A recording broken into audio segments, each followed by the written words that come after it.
Bom dia!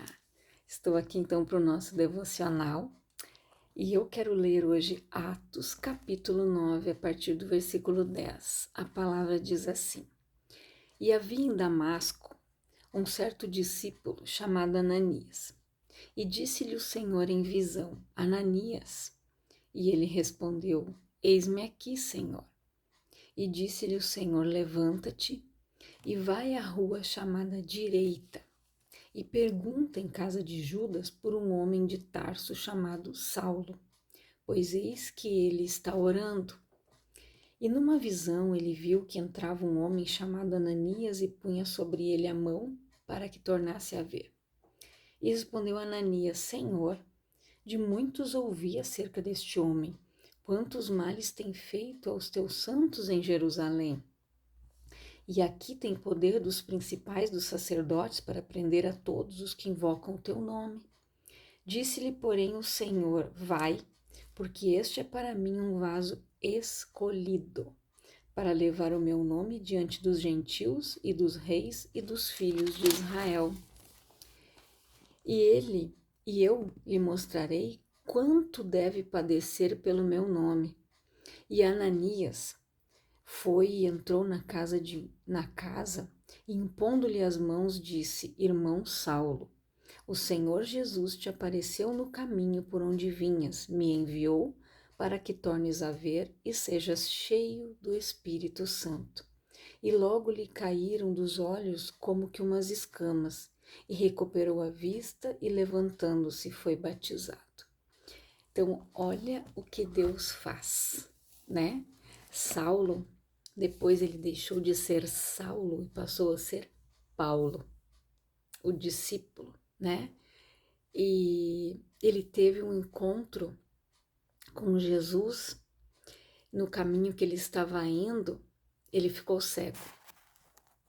E Jesus deixou que ele ficasse ali, ele ficou orando, ele ficou apavorado com a visão ali, né, o encontro que ele teve com Jesus, porque ele perseguia a igreja, ele perseguia o povo de Deus, né, os cristãos, ele ia atrás para matar mesmo, né? Como o Ananias disse ali, ele tinha o apoio dos principais, né, para mandar matar todo o povo de Deus, né? Então, Deus fez com que ele tivesse esse encontro com Jesus.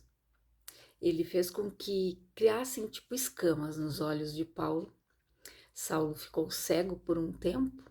Nesse tempo ali, ele jejuou, ele orou, ele se arrependeu, né, do que ele havia feito. E Deus mandou com que o Ananias fosse até a casa, né, daquele irmão de Judas, né, impusesse as mãos sobre ele para que ele tornasse a ver e que ele fosse cheio do Espírito Santo. E quando Deus disse ali, vai, porque este é para mim um vaso escolhido, para levar o meu nome diante dos gentios e dos reis e dos filhos de Israel. Então nós somos vasos escolhidos. Quando Jesus disse: Ide pelo mundo e pregai o evangelho a toda criatura, isso foi para todos. Não foi para meia dúzia. Esse é um mandamento. Ide é uma ordem de Jesus. Ide pelo mundo e pregai o evangelho a toda criatura. Então, é o que nós, como cristãos, devemos fazer. Pregar o evangelho, ensinar a palavra, mostrar o caminho da salvação, o caminho do arrependimento, como João Batista fez. João Batista veio na frente, né? Nasceu antes de Jesus, veio na frente pregando o batismo de arrependimento, né?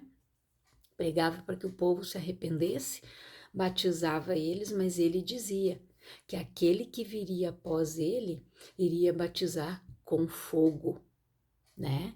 Então, o João Batista, ele veio, fez a parte dele, preparou o caminho do Senhor. Depois Jesus veio, né? Jesus nasceu também ali logo após, né? E ele, depois de um certo tempo ali, Ele veio para cumprir o seu propósito. E o Saulo, que depois se tornou Paulo, era um perseguidor da igreja, né? Um perseguidor dos cristãos, mas Deus escolheu. Deus disse: Este é para mim um vaso escolhido e ele vai padecer pelo meu nome. Paulo padeceu muitas necessidades, padeceu muitas coisas, mas ele foi muito usado por Deus. Em todos os lugares que ele foi, ele pregou, ele escreveu cartas às igrejas, né? Aquelas cartas que você encontra na Bíblia, primeira carta aos Coríntios, segunda carta aos Coríntios, Hebreus, Tessalonicenses, Efésios, né? Todas essas cartas ali por diante foi Paulo que escreveu. Cartas a Timóteo, que foram duas, por isso que a primeira a Timóteo, segunda carta a Timóteo, ele escreveu duas, né? Ele escreveu, então, dando alertas para o povo de determinadas cidades e regiões. Então, Paulo foi dando alerta, porque em cada cidade tinham culturas diferentes, né? Deuses diferentes, pessoas que se prostravam a diferentes deuses, e Paulo foi alertando cada uma delas. Paulo foi dando alerta às igrejas, ao povo, né? Ao povo hebreu, ao povo de Éfeso, né? Que é a carta aos Efésios. Paulo foi dando direções guiados pelo Espírito Santo também, né, para o povo da Tessalônica, né, que é a carta aos Tessalonicenses. Então, por aí adiante, né? Ele foi muito usado por Deus. Ele escreveu várias cartas de alerta para o povo, né? Alerta para a igreja, visitou a Ásia. Paulo evangelizou vários países, né? Nas suas viagens missionárias, sofreu naufrágios, né? Muitas coisas. Mas, né, que nem assim, que desculpa nós damos quando se trata de buscar o nosso destino, né? Ficamos presos no passado limitante sobre nós. Deus não consulta nosso passado, quem éramos, nossos erros e defeitos ao determinar o nosso futuro. Ele sempre parece nos chamar para fazer um trabalho grande demais para nós. Por quê? Porque Ele nos ama, porque nós somos escolhidos, a nação eleita, o sacerdócio real, para pregarmos a sua palavra. Nós vemos, esse exemplo através da vida de Paulo. Ele foi escolhido. E assim como Paulo, muitas pessoas são escolhidas. Você já viu muitas pessoas que eram dependentes químicos, saíram da droga e foram pregar e foram ganhar aquelas outras pessoas que estavam na mesma situação, reféns de um vício, tendo uma vida destruída, cativas, né? Uma vida miserável, cativa por aquele vício do inferno, mas a pessoa que venceu isso, com a ajuda de Deus, com Jesus no seu coração, com o Espírito Santo guiando os seus passos, essa pessoa se encheu do Espírito e foi ajudar outras pessoas. O testemunho dela conseguiu resgatar outras pessoas daquela vida de escravidão e de dor. E sabe quando você está no centro do propósito da vontade de Deus, né? Então nós precisamos experimentar um prazer duradouro que simplesmente não pode ser encontrado em outro lugar, somente na presença de Deus. Ouse andar no caminho, né? Isso não vem de graça, porque as aflições do mundo são inevitáveis. Jesus disse: no mundo tereis aflições. Tende o bom ânimo, eu venci o mundo. Então nós teremos aflições, tanto o justo como o injusto, como o bom e o mal. Todos nós teremos aflições, passaremos por lutas, passaremos por guerras, por momentos difíceis, por situações difíceis, todos nós iremos passar. Jesus mesmo disse: no mundo tereis aflições. Tem de bom ânimo, eu venci o mundo. Ele não disse: queridos, no mundo vai ser tudo muito bom, maravilhoso, vai ser um mar de rosa, não. Jesus venceu. Jesus mostrou para nós que é possível sim. Ele sofreu perseguição, injustiça, injúria, calúnias, foi odiado, foi pisoteado, foi chicoteado, foi pregado numa cruz, ele venceu. Então nós também podemos vencer ofensas, afrontas, coisas que se levantam para nos desanimar, para nos entristecer, para nos paralisar. Nós podemos vencer, sim. Paulo venceu, passou por tribulações, passou por situações difíceis, passou por privações. Ele disse que ele sabia, né, estar no muito como estar no pouco. Paulo passou por privações e era um homem que tinha tudo. Ele sabia padecer necessidades, Deus ensinou ele a passar por estas situações. E Paulo padeceu pelo nome do Senhor, né? Então, depois que os apóstolos foram açoitados, eles se regozijaram com o fato de Deus os considerar dignos de sofrer desgraça pelo nome de Jesus. Existe algo atrapalhando você no seu destino? Neste caso, você precisa identificá-lo, eliminá-lo. O que está te atrapalhando?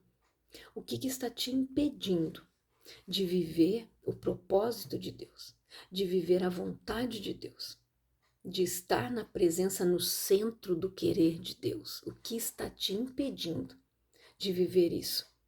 No caso de Paulo, era a religiosidade. Quando ele teve aquele encontro com Jesus ali, ele viu que Jesus era real, que Jesus era verdadeiro, ele se converteu. Precisa cair as escamas dos nossos olhos, a surdez dos nossos ouvidos. Nós precisamos mudar, né? Os primeiros discípulos simplesmente deixaram suas redes para seguir Jesus. Acaso a sua vida ficou tão complicada que seria difícil deixar as suas redes? O mundo está arrastando você em uma direção diferente da planejada por Deus? São umas perguntas para você refletir. Essas são perguntas importantes que somente você pode responder, né? Se chegarmos ao nosso destino, se renunciarmos àquilo que nos impede de fluir, né? Se a gente renunciar o nosso eu, a nossa vontade, Deus vai nos colocar no centro do seu querer, na sua vontade. Nós vamos viver o propósito de Deus aqui. Então, guarda esta palavra no teu coração. Você é um vaso escolhido, assim como Saulo, que depois se tornou Paulo, era um perseguidor, deixou de ser um perseguidor para ser perseguido. Mas ele pregou a palavra, ele pagou o preço e ele levou o evangelho a todos aqueles povos que ele deveria alcançar, ele foi. Então, o que você está fazendo pelo reino? Você está pregando a palavra? Você está levando Jesus até as pessoas? Que testemunho você tem dado? Você tem seguido o teu destino? Você tem seguido aquilo que Deus tem para você ou não? Então reflita. É para você meditar e refletir no que você tem feito. Eu quero orar com você, Pai, em nome de Jesus. Eu oro por estas pessoas, Senhor, que ainda vivem presa no passado, na religiosidade, na idolatria. Pessoas, Pai, que ainda não tiveram um encontro real contigo.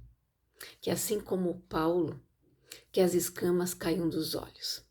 Que a surdez espiritual saia dos ouvidos dessa pessoa. Que ela consiga ouvir a tua voz. Que ela consiga ver as tuas obras, os teus feitos. Que o Senhor resgate esta vida, Pai. Este vaso escolhido. Assim como o Senhor escolheu a Paulo.